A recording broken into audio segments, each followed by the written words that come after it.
ሉቃስ ወንጌል ምዕራፍ 10 ቁጥር 37 ኢየሱስም ሂድና አንተም እንዲሁ አድርግ አለው። አንድ ሰው በጉዞ ላይ ሳለ ወንበዴዎች ክፉኛ ደብድበው ጥለውት ሄዱ። ወዲያውም በዚያ መንገድ የሚያልፍ ሌዋዊ አየው። ሆኖም ምንም እርዳታ ሳያደርግለት ሄደ። ሌላውም እንደዚሁ።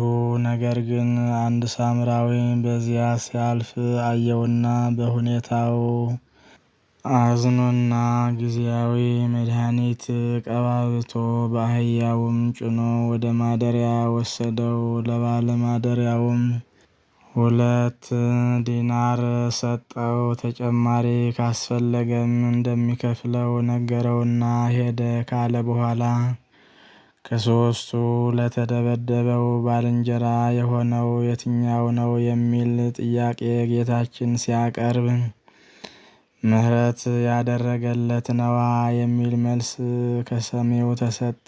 ጌታም በዚህ ጊዜ እንግዲያውስ አንተም እንደዚሁ አድርግ አለው። መቼም የወንጌል ትምህርት መሰረቱ ግድግዳው፣ ጣሪያው፣ መግቢያውና መውጫው ሁሉ ምሕረት ነው። ከምሕረት አብልጦ የሚያየው ሌላ ነገር ምንም የለም። ክርስቶስ የመጣውና የሞተው ለምሕረት ነው። እኛም እንድንፈጽመው የተሰጠን ትእዛዝ ምሕረት ነው። ይህ ሳምራዊ የፈጸመው የምሕረት ተግባር በጣም የሚያስደንቅ ነው። ተደብዳቢውን አያውቀውም። በሁኔታው ብቻ አዝኖና ሰብአዊነት ተሰምቶት ሰውየውን ታደገው። ቁስለኛውን ለማዳን ገንዘቡን ወጪ አደረገ። በአድራጎቱም ክርስቶስ ማስተማሪያ አደረገው።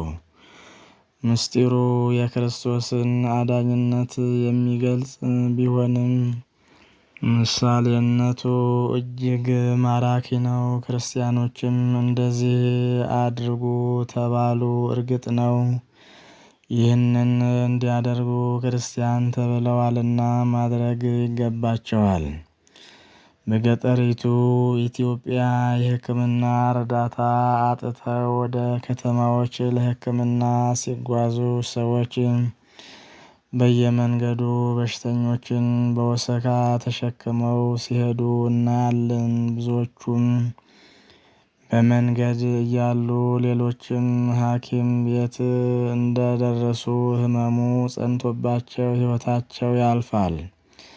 በተለይም ይህ ችግር በሴቶችና በሕፃናት ላይ ጎልቶ ይታያል። እነዚህ ወገኖች በአቅራቢያቸው ሕክምና ተቋቁሞላቸው ቢሆን ኖሮ ለረጅም ጉዞ፣ ለእንግልትና ለህልፈተ ሕይወት አይዳረጉም ነበር። ክርስቲያኖች ለእነኚህ ወገኖች ባሉበት ቦታ ሕክምና ሊያቀርቡላቸውና እርዳታ ሊያደርጉላቸው ይገባል። እናቶችና ሕፃናት በሕክምና እጦት ለስቃይ፣ ለእንግልትና ለህልፈተ ሕይወት እንዳይዳረጉ ካለን ገንዘብ ወጪ በማድረግና የሕክምና ተቋም በመስራት ምሕረት ልናደርግ ይገባል። ጌታም አድርጉ ያለን ይህንኑ ነው። ሳምራዊው ሰውየውን ያዳነው ገንዘቡን ጭምር ወጪ በማድረግ ነውና።